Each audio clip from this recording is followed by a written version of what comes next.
Valentine. I am the Chief Legal Officer and General Counsel of Constellation Pharmaceuticals.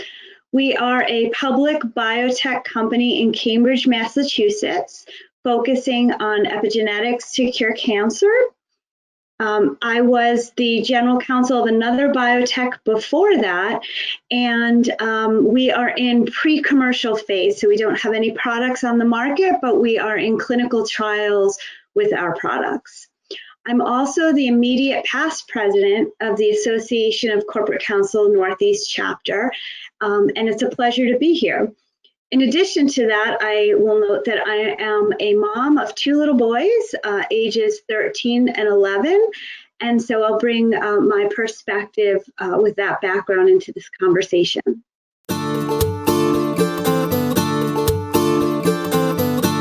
So, it's interesting, as a general counsel, I would say that you always have trained for each day to be different. And I've always said to people I work with that your job each day is to go in and assess what are the key priorities, what are the key things that are causing the crisis or creating the most opportunity of that day, and to try to focus on those things. So in that aspect, that hasn't changed. And I think it's actually the idea that as a general counsel, you have to expect each day to be different has enabled me to address this situation with a little bit of flexibility and calm. That being said, it's obviously a very difficult time for people. It's a very difficult time both on the macro environmental level for businesses, for the community, for people's families. And so really what I've tried to say and exhibit to my team is to practice flexibility with focus. And by that, I mean that we have to stay focused on the tasks at hand, but we have to be flexible, and we have to practice leadership with both conviction and empathy. And that is not always easy for people to do when they have tensions in maybe their work pressures or in their personal lives. But we really, as leaders, as a member of the management team at my company, we make that a core priority, and that really tries to resonate through each of our day. I'd also say that, what's interesting is that the GC's job traditionally is to go in and address the client's unique situation of the day. And depending on where you work, every GC's job, every GC's experiences are different.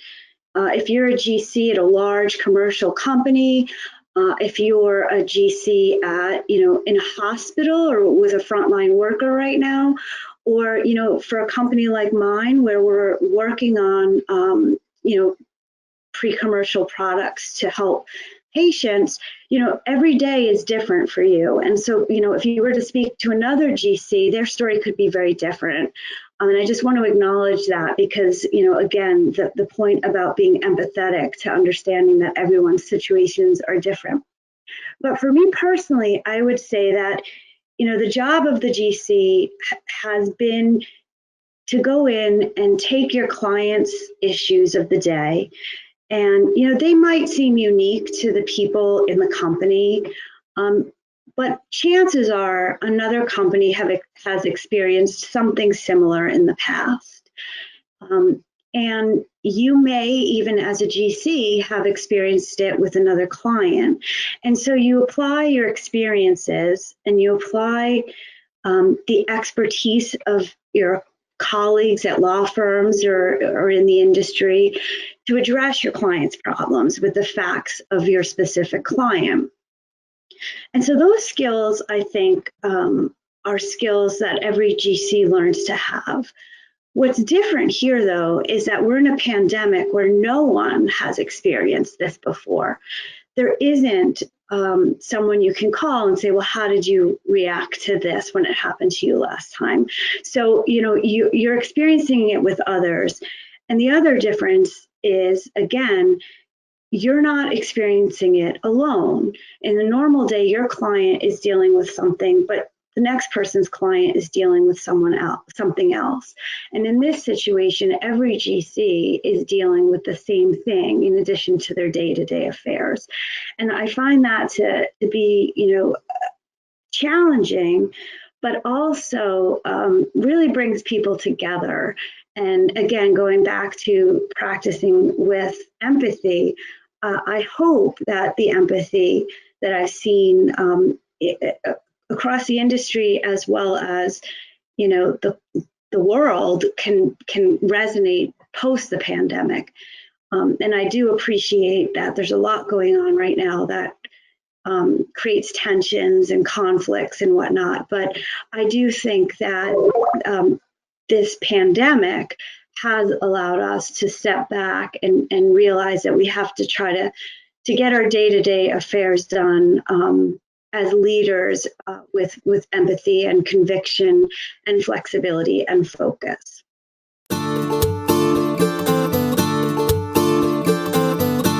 General, my management style is one where it's really important for me, both within my department and the organization, to create a culture of trust. And it's important to me that the legal department is seen as a resource that's there to guide the client to the solution they're looking for. And so I do recruit individuals and create that culture in my mentoring of individuals to say that, we're here for the clients to trust us, and I'm here for you to trust me. And if we can all feel that we're here to help each other, then it really brings down walls. It enables clients and your team to talk to you about the concerns they have, and not feel that they need to hide anything or not share certain things or see legal as a barrier or anything like that. And so that's something that's really important to me. And one of the things I should note is one of my favorite aspects of being a general counsel is building up a legal department. My last job, I was there for nearly 15 years, and that was when I got there was no legal department. And when I left, I had a wonderful legal department that I considered to be like family. And when I came to Constellation, one of the main reasons I came was I really cherished what I saw in the management team and the culture, and I wanted to bring that into a new legal department that I built. So that's a really key aspect of who I am as a manager and my style. And when you come into my office, when I'm in the office, some people laugh and say it seems more like a human resources department than a legal department, because I'll have soft music playing, I have a fountain going, I have some incense going, flowers around. And I do that for me as well as for my client, because, again, my job is to deal throughout the day with problems, and, you want to maintain a positive attitude. So I need to continue to have that tone at home, and that's not an easy thing to do. So for me, and it was also confounded by the fact that I was actually hiring so I was the only lawyer in the company when when COVID created the stay at home, and I had already recruited my first attorney, but we hadn't onboarded him. So he became one of the first people to be onboarded in the company while we were at home. And, that was a little bit, I don't want to say nerve-wracking, but, I definitely had to think about, okay, how am I going to create this trust environment, warm culture when we're not even in the same building? And, the way I did that, again, I tried to create some of the same feel in my home office. Sometimes I will have the music going when I'm speaking with people. But also just, in my tone with my colleagues, and, my openness to tell them they can call me anytime. I set up daily meetings with my new hire, and doing them more on video. I'm someone who did not like video before this. It's just not something I had done very much. And now I almost feel guilty when I call someone without video, because the personal nature of maintaining. I hate the word social distance because we don't want to become distant socially. We just want to be physically distant. And so I really try to be as close to people in, mentally and in voice and, in conversation to make up for the fact that we're not physically together. I want to be very thoughtful when I respond to that because, as I mentioned before, when I was speaking about companies all being different and GC positions all being different, home lives are all different as well. And I think that's one of the areas where you can get into trouble and say, gee, it's easy for you to say that works, but you don't understand my situation. And so I would say that's first and foremost the thing to remember every day is that you don't know the situation of your colleagues. You don't know what's going on for them personally. You don't appreciate the emotional situation that their family members might be in, the physical situation that some of their relatives may be in. And even if people don't feel that the pandemic is impacting them that much, it is in some way. And so you need to keep that in mind. But for me personally, as I mentioned earlier, I have two boys, they're 11 and 13. So I'm lucky to say that they're pretty good at maintaining themselves. I don't have to micromanage their schooling, but I do have to make sure they remain engaged. My husband is also fortunate to work from home, so we juggle that. But you're right to your one of the comments you made. I mean, one of the things when I took my job at Constellation, I feared was the commute. How coming from the suburbs to Cambridge every day, that can put at least an hour of driving each way. And so I've tried to make up some of the time in that. I'll use the commuting time for my own physical health, going for runs, setting up the house, since we don't have, the help that we used to have with our nanny and whatnot at this point. And so really just trying to, plan out the day, but also, as a management team, we're trying to show by example. And by that, I mean, show the rest of the company that we're human and that we are going through the same things as they are. So, it's important for me that, I want them to see my kids. If I'm speaking to someone who works for me on video, I want them to see my kids come in and disrupt us. I don't mind if the dog is barking in the background. Of course, I'll move him. I want it to be a very,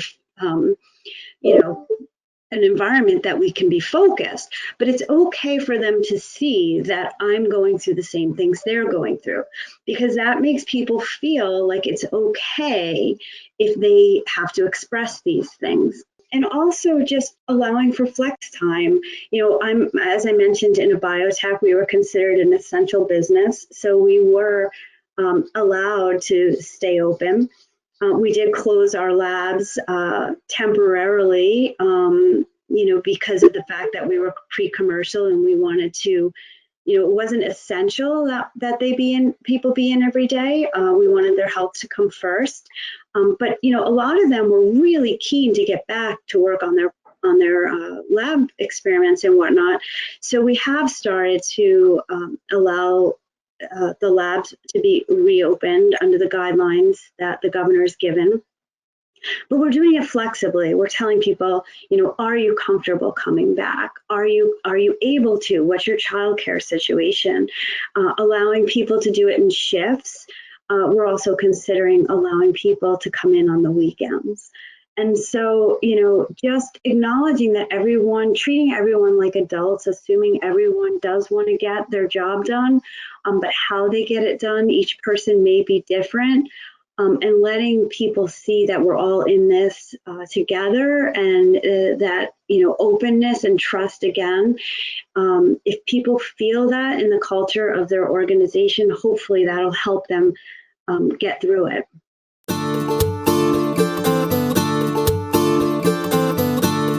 personally, again, I mentioned that I'm a mom. I have two boys. I've always, had the ambition to want to be a leader, wanting to be an executive, and as flexible as my company may have been, I never wanted to spend time, I never wanted to have a work from home situation, because I felt that to build the tone of a legal department and to contribute to the culture of the organization as we were growing, it was important for me to be on site. And however, as a working mom, there were times that I wish that I had a situation that I could be around the kids more frequently, that I could, work from home once in a while. And, so for me, I've personally felt somewhat conflicted, because here we are in this horrible pandemic situation, but it gave me the opportunity to balance and to see aspects of the family life and the working from home that I probably never would have had if this hadn't happened. And so for me personally, that's kind of what keeps my energy up, and what makes me be more positive, is to wake up and embrace what I can identify as the positive that came out of this. And I continue to get my job done. I continue to have the energy that I need to have and the focus that I need to have as a general counsel, but it has given me the opportunity to spend a little bit more time with the family and to see what their lives are like. And, I have to say, it has made a difference. The boys talk to me a lot more than when I was not around as much. And it's tough for them. It's very tough for everyone, as we said at the beginning of this call, to deal with a pandemic like this. And, being around and finding a way to balance the different priorities, really, I think, has helped the family to get through this as well.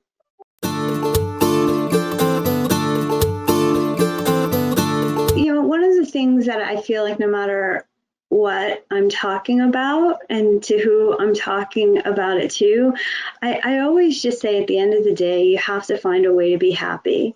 And it's very hard to do that when you have so much strife going on. But hopefully, the pandemic has allowed people to think about what makes them happy, what's important to them, how to prioritize, how to put things in perspective. And I would just say that, post-pandemic, it's really important that people not lose sight of those things. And, the question of the new normal, it could be different. And what does normal even mean? So, I don't really talk about the new normal, but I hope that people will think about what was positive for them in this experience, try to find something positive that came out of it, and try to bring that into their future lives as they go forward. And no matter what you do in your career, it is really important to find a way to be happy.